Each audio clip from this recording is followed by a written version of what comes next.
கரூருக்கு இரவு 7 மணிக்கு வந்துள்ளார். அதாவது அறிவிக்கப்பட்ட 12 மணி கடந்து 7 மணி நேரம் கழித்துதான் வந்தார். இந்த காலதாமதம் கூட்ட நெரிசலுக்கு முக்கிய காரணமாக அமைந்தது. கூட்ட ஏற்பாட்டாளர்கள் சில முக்கியமான ஏற்பாடுகளை செய்ய வேண்டும். அவை அன்றைய தினம் கரூரில் செய்யப்படவில்லை. காலை முதல் காத்திருந்த மக்களுக்கு போதிய குடிநீர் இல்லை. உணவு வழங்க எந்த விதமான ஏற்பாடுகளும் நிகழ்ச்சியை ஏற்பாடு செய்தவர்களால் செய்யப்படவில்லை.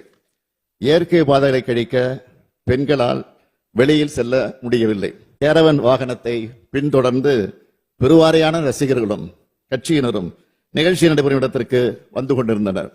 நிகழ்ச்சி நடைபெறும் பகுதியில் கூட்டம் அதிகமாக இருந்ததாலும் பிரச்சார வாகனத்தின் பின்னால் ஏராளமானோர் வந்ததாலும் கரூர் நகர உட்கோட்ட காவல் துணை கண்காணிப்பாளர் அவர்கள் பிரச்சார வாகனத்தில் இருந்த ஏற்பாட்டாளர்களை அக்ஷயா மருத்துவமனை அருகே நிறுத்தி கூட்டத்தில் உரையாற்றுமாறு அறிவுறுத்தி இருக்கிறார்கள்.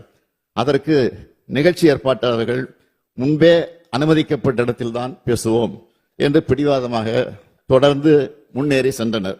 கரூர் மாவட்ட காவல் கண்காணிப்பாளர் அக்கட்சியினுடைய இணைச் செயலாளரிடம் பலமுறை தொடர்பு கொண்டு பிரச்சார வாகனத்தை நிறுத்துமாறு கேட்டுக்கொண்டும் அவர் தாவேகா கட்சியின் தலைவர் தனது உரையை தொடங்குமாறு கேட்டுக்கொண்டார். காவல்துறையின் வழிமுறைகளை மீறி வாகனம் அக்ஷனா மருத்துவமனையிலிருந்து 30-35 மீட்டர் தூரம் சென்றபோது இருபுறமும் இருந்த கூட்டத்தினரையே இது நிலைகுலைய செய்தது. இதனால் கூட்டத்தில் பல இடங்களில் அலைமோதல் ஏற்பட்டிருக்கிறது. கூட்டத்தில் இருந்த பெண்கள் மற்றும் குழந்தைகள் மத்தியில பீதி, மூச்சு திணறல், மயக்கம் மற்றும் நெரிசல் ஏற்பட்டது. பலரும் கீழே விழுந்து மிதிபட்டிருக்கிறார்கள். கூட்டத்தின் ஒரு பகுதியினர் ஜெனரேட்டர் பகுதிக்குள் நுழைந்து மின்சாரம் தாக்குவதை தடுக்க ஜெனரேட்டர் ஆபரேட்டர் மின்சாரத்தை துண்டித்திருக்கிறார்.